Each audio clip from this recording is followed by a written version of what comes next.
7 years old and completely alone. That's how Isabella Garcia's story began, clutching a worn leather suitcase outside a crumbling cabin that would become her entire world. 3 days had passed since her aunt dropped her there with empty promises of return. Deep down, Isabella already knew the truth. The cabin stood like a skeleton against the harsh Sonora landscape. Loose boards rattled in the wind, gaps in the roof revealed stars above, and the door hung crooked on rusted hinges. Inside, dust coated every surface, thick as winter snow. Her belongings fit into that single suitcase, a thin patched blanket, torn fabric bags containing a few potatoes, and clothes that had seen too many washings. Isabella didn't cry. Tears solved nothing, she'd learned that early. Instead, she found a dry branch and began sweeping the dirt floor. Each stroke sent clouds of dust into the air, making her cough, but she continued with the determination of someone 3 times her age. Night brought the real test. Temperature plummeted in the semi-arid desert. Wrapped only in her threadbare blanket, Isabella shivered violently. She tried building a fire in the broken stone fireplace using damp twigs from the yard, but her small hands couldn't produce a single spark. She spent that first night pacing the cabin to stay warm, watching stars through holes in the roof, wondering if anyone in the universe cared that she existed. Morning arrived with gnawing hunger. She boiled 1 potato in an old tin can filled with rainwater. The taste without salt nearly made her gag, but Isabella ate slowly, methodically, knowing she had to make her meager supplies last. As she chewed, she studied the land surrounding the cabin and began planning improvements. On the 3rd morning, smoke rising from the broken chimney caught the attention of Carmen Rodriguez, a 60-year-old woman living 200 meters away. Concerned and curious, she walked over to investigate. What she found broke her heart. A tiny girl with tangled dark curls and a dirt-stained beige dress stood in the doorway, trying desperately to look brave. The interrogation began gently. Where were her parents? Who brought her? Was anyone coming back? Isabella lied instinctively, saying her aunt would return in 3 days. But Carmen saw the torn bags, the battered suitcase, the cabin's deplorable condition. Her maternal instinct roared to life. When Carmen insisted Isabella come home with her, the girl grabbed the doorframe with surprising strength. This was her home now, she declared, eyes blazing with determination. She would fix everything. Her great-grandmother Guadalupe had been happy here, and she would be too. Something in that 7-year-old's conviction stopped Carmen cold. She'd never seen such fierce independence in someone so young. Instead of arguing further, she promised to bring supplies and check on Isabella daily. That afternoon, Carmen returned with rice, beans, oil, salt, vegetables, clean blankets, and soap. Isabella hugged the woman's leg, whispering thanks. That simple gesture pierced Carmen's heart, still raw from losing her own daughter years earlier. Days turned into routine. Carmen visited every morning with fresh milk and sometimes homemade bread. She taught Isabella recipes and helped with heavy work. In return, Isabella brightened the older woman's lonely days with invented stories and infectious energy. Miguel Hernandez, a 70-year-old retiree across the road, noticed the small girl in the yard daily, pulling weeds with bare hands and arranging stones in neat rows. Her dedication reminded him of his own youthful dreams. One morning, he crossed the road carrying a small hoe and shovel. Isabella was trying to clear land for planting. When Miguel examined the dark seeds she'd found in her great-grandmother's cupboard jars, his eyes lit up with recognition. Sunflower seeds in perfect condition. From that day forward, Miguel became Isabella's gardening teacher, showing her how to prepare soil, space rows properly, and water without flooding. She absorbed every lesson like a sponge, asking intelligent questions that surprised the old farmer. Word spread through the small rural community about the girl living alone in the abandoned cabin.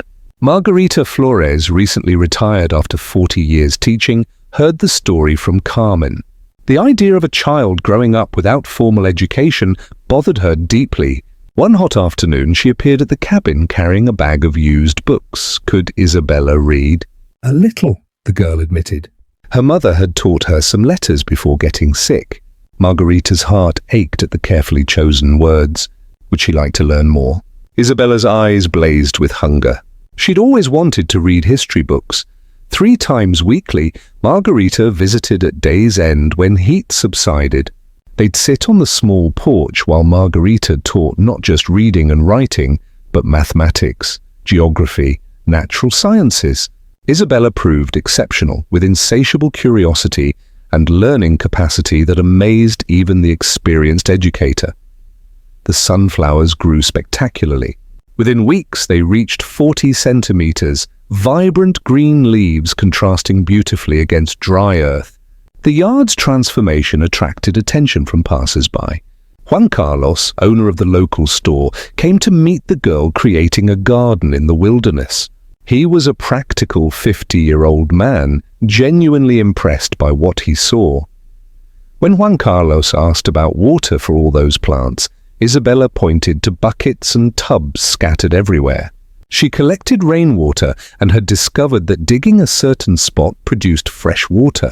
Juan Carlos examined the location she indicated.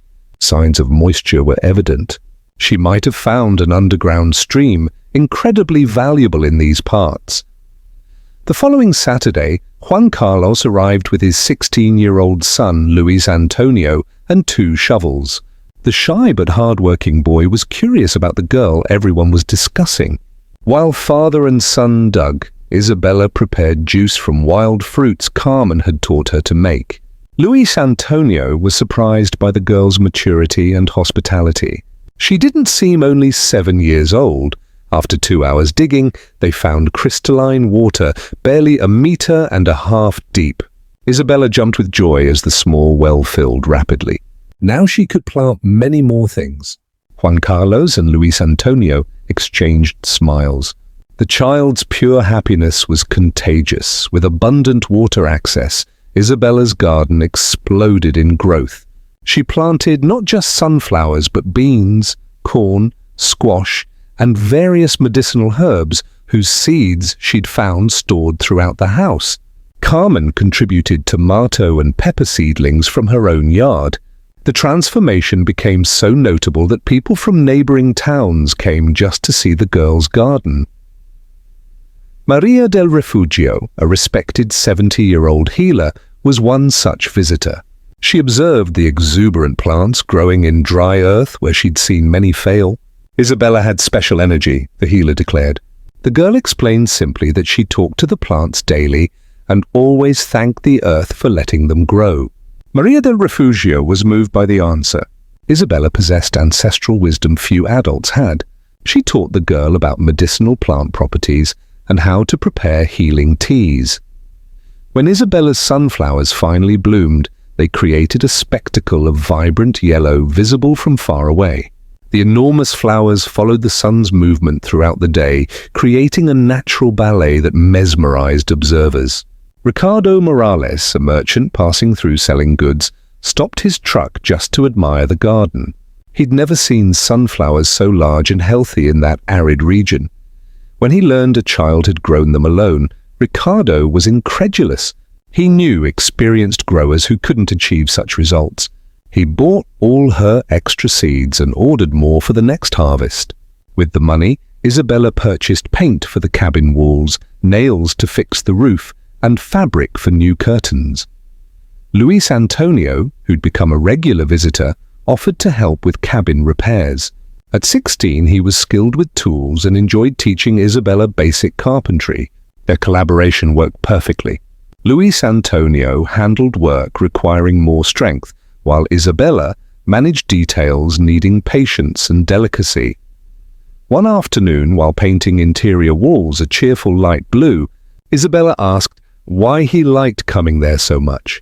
Luis Antonio stopped painting and thought about his answer. 'Cause here he felt useful. In the city, everyone saw him as a boy without future, but here She treated him as if he were important. Isabella looked at the young man seriously. He was important, she insisted. Look how beautiful their house was becoming with his help. In that moment, Luis Antonio felt something he'd never experienced before, genuine recognition from someone who believed in him. The cabin transformed into a small work of art. Blue walls contrasted beautifully with white curtains Isabella had sewn. The roof was completely repaired and waterproofed. The dirt floor had been covered with smooth stones Miguel helped bring from the nearby dry creek. The garden continued growing and diversifying. Isabella created different sections, an area for vegetables, another for flowers, a medicinal herb bed, and even a small orchard with fruit trees neighbors had donated. Rosa Gutierrez, a 68-year-old widow visiting the region regularly, was enchanted by Isabella's garden. It brought her peace she hadn't felt since losing her husband the previous year. Isabella generously invited her to visit whenever she wanted and offered to teach her how to plant. Rosa accepted and began visiting twice weekly, bringing homemade sweets and stories from the past, while Isabella taught her cultivation techniques learned through experience and neighbors' advice. Rosa became another surrogate grandmother in Isabella's growing family. Dr. Fernando Mendez, a retired agronomist researching semi-arid agriculture, heard about the flourishing garden in the wilderness. At 62, he dedicated his entire career to studying agriculture in semi-arid regions. When he saw the garden, he was astonished. The improvised irrigation techniques Isabella had created were surprisingly effective, and the diversity of successfully cultivated plants defied everything he knew about regional agriculture. The girl's intuition for sustainable agriculture was extraordinary, he declared. Some of her solutions were more effective than expensive systems he'd seen on modernized farms. Isabella didn't fully understand what that meant, but sensed from his admiring tone that she'd done something special. She offered to teach him how she did it. The innocent question from a 7-year-old to an agronomist with decades of experience made Dr. Fernando laugh and simultaneously feel humbled. 6 months had passed when disaster struck. Concepcion Torres, the aunt who'd abandoned Isabella, appeared at the door with a severe expression. She'd found a wealthy family in Monterrey wanting to adopt a girl Isabella's age. They'd pay well. Isabella understood immediately her aunt had returned not from love or concern, but for money. When Concepcion began packing Isabella's clothes, ignoring the girl's protests, Carmen Rodriguez heard the screams and came running. A confrontation ensued. Isabella clearly stated she didn't want to leave. This was her home. But Concepcion insisted she was the legal guardian, and Isabella had no choice. Carmen acted quickly, sending Luis Antonio to gather Margarita, Miguel, and all the other neighbors who'd grown fond of Isabella. Within minutes, the cabin filled with people determined to protect the child. Dr. Fernando contacted a lawyer friend, Dr. Raul Sanchez, who agreed to come the next morning. That night was long and full of activity. Margarita organized neighbors to document the improvements Isabella had made to the property. Luis Antonio and Miguel mounted guard in case Concepcion tried taking Isabella during the night. The girl managed to sleep a few hours, comforted by friends watching over her safety. Morning brought Concepcion with a suited man representing the adoptive family from Monterrey. They brought guardianship documents and pre-filled adoption forms. But Dr. Raul Sanchez arrived carrying a folder of documents. The imposing 60-year-old lawyer immediately took control. He calmly explained that abandoning a 7-year-old child alone without supervision or adequate resources for over 6 months constituted child abandonment, a crime under the Penal Code. Furthermore, the economic transaction being discussed constituted child trafficking, punishable by 4 to 8 years in prison. The representative from Monterrey quickly retreated, and Concepcion Torres paled.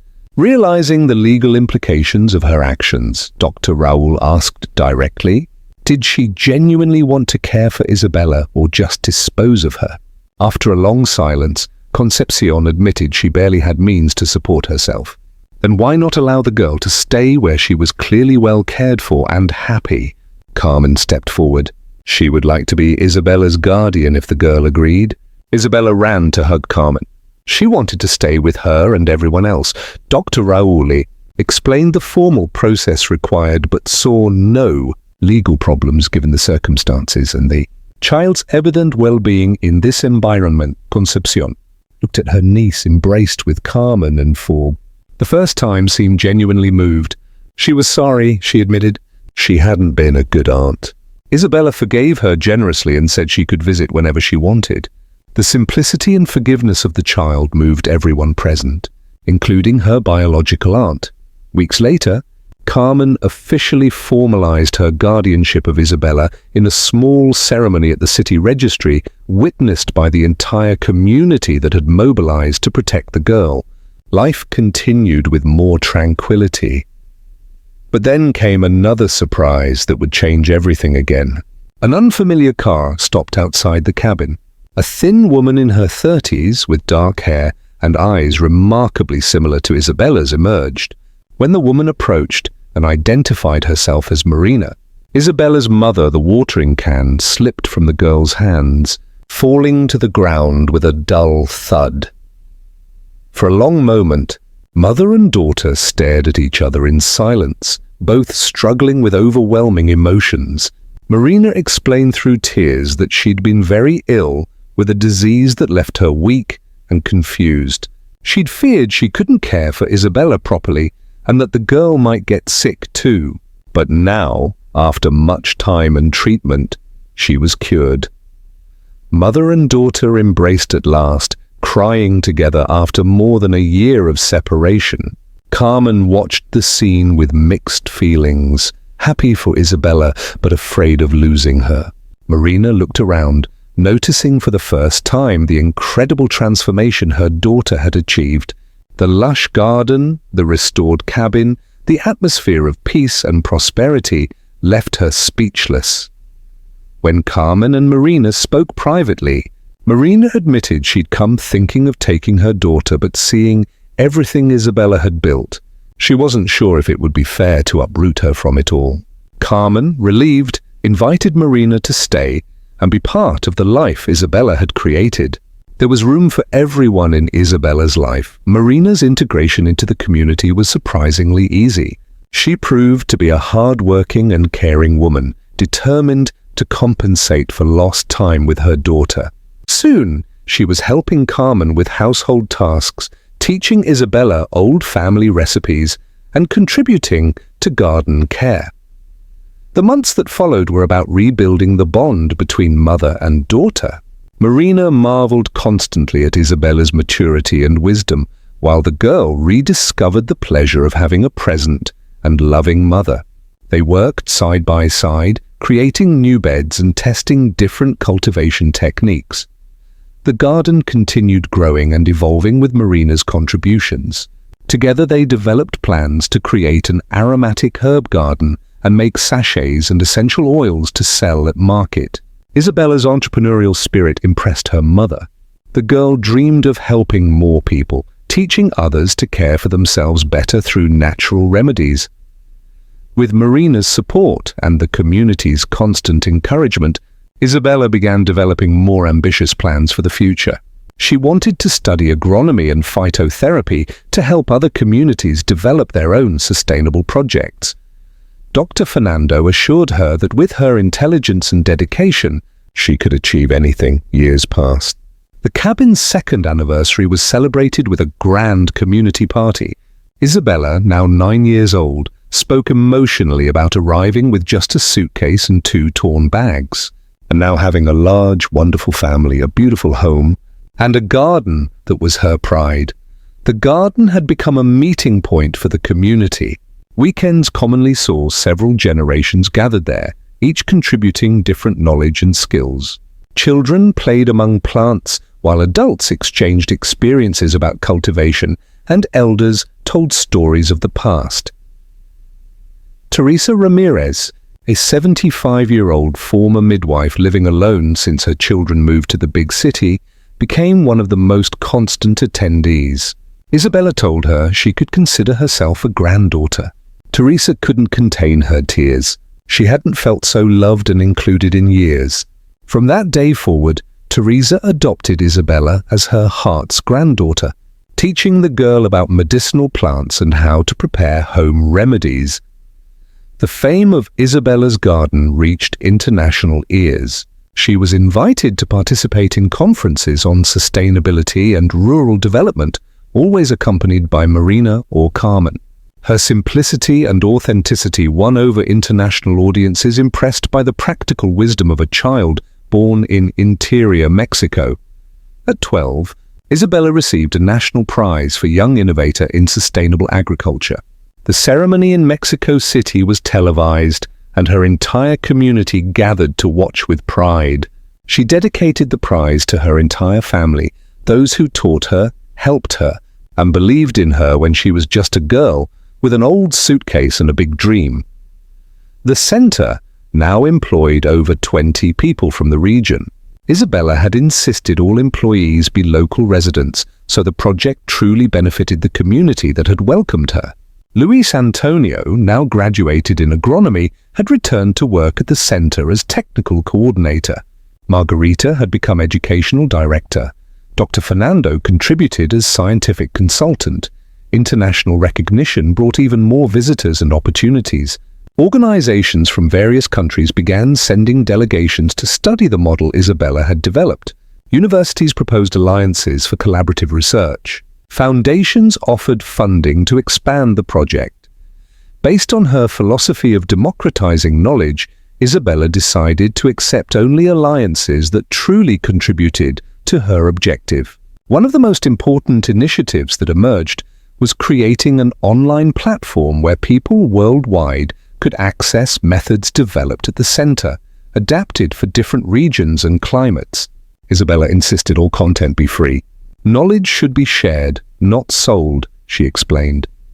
At 15, Isabella had become a global reference in sustainable agriculture and community development. Her original center was now part of a network with over 50 points distributed throughout the country. Hundreds of communities had benefited from projects inspired by her methodology. During university years, Isabella met Rafael Martinez, a young veterinarian specializing in rural development who came to do a residency at the center. Rafael had graduated from a federal university in the north and chose Isabella's center to deepen his knowledge of community projects. The romance flourished naturally. 2 years later, they married in a simple emotional ceremony in the original garden, surrounded by the entire community they considered family. 3 years after the wedding, Maria Guadalupe was born, named in honor of Isabella's great-grandmother. 2 years later came Miguel Rafael, honoring Don Miguel and his father. The children grew surrounded by an extended loving family and in direct contact with nature and community work.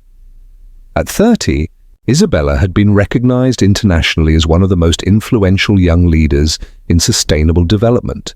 She'd received several prizes, written 3 books, and given lectures in dozens of countries, but she continued living in the same renovated cabin, now expanded to accommodate her growing family. The center now employed over 200 people directly and impacted thousands of families through its programs. It had become a community development model studied in universities worldwide. But for Isabella, the greatest success remained the deep, meaningful relationships she'd built. At 35, the community organized a grand celebration party, also commemorating 28 years of the region's transformation. Visitors from around the world came to participate in the celebration. The party lasted 3 days, with workshops, talks, cultural presentations, and much joy. On the celebration's last day, Isabella took a solitary walk through the original garden, reflecting on the entire path she'd traveled. She stopped before the giant sunflowers that continued blooming year after year, always seeking the sun. "Thank you," she whispered to the plants, "for teaching me that even in the most difficult conditions, it's possible to grow and flourish." Raphael found her there, absorbed in thought. Sometimes it seemed like a dream, she told him. From a frightened girl trying to light a fire with wet twigs to now a happy family, part of a prosperous community, contributing to a better world. It is a dream, Raphael responded. A dream you made real for many people. They stood there embraced, watching stars beginning to appear in the sky. The same stars Isabella had observed alone on her first night in the cabin when she was just a frightened child, not knowing what the future held. Now she knew the future was built day by day with small actions motivated by big dreams, and that any person anywhere can transform their reality when they have the courage to begin and the perseverance to continue. That night, the family slept outdoors under the stars, telling stories and planning new projects. It was the natural continuation of a story that had begun with an abandoned girl and evolved into a saga of transformation, love, and hope. Under the same stars that had witnessed the beginning of everything, Isabella's family fell asleep peacefully, knowing they'd fulfilled their purpose of making the world a better place, one person and one community at a time. The little girl with a worn suitcase and torn bags had proven that paradise isn't a place we find, but one we create through love, hard work, and cooperation. And in doing so, she'd touched countless lives, demonstrating that even in the harshest circumstances, with determination and community support, extraordinary transformation is possible. Her legacy wasn't just the flourishing gardens or successful centers worldwide, but the hearts she'd changed and the hope she'd planted in everyone who knew her story.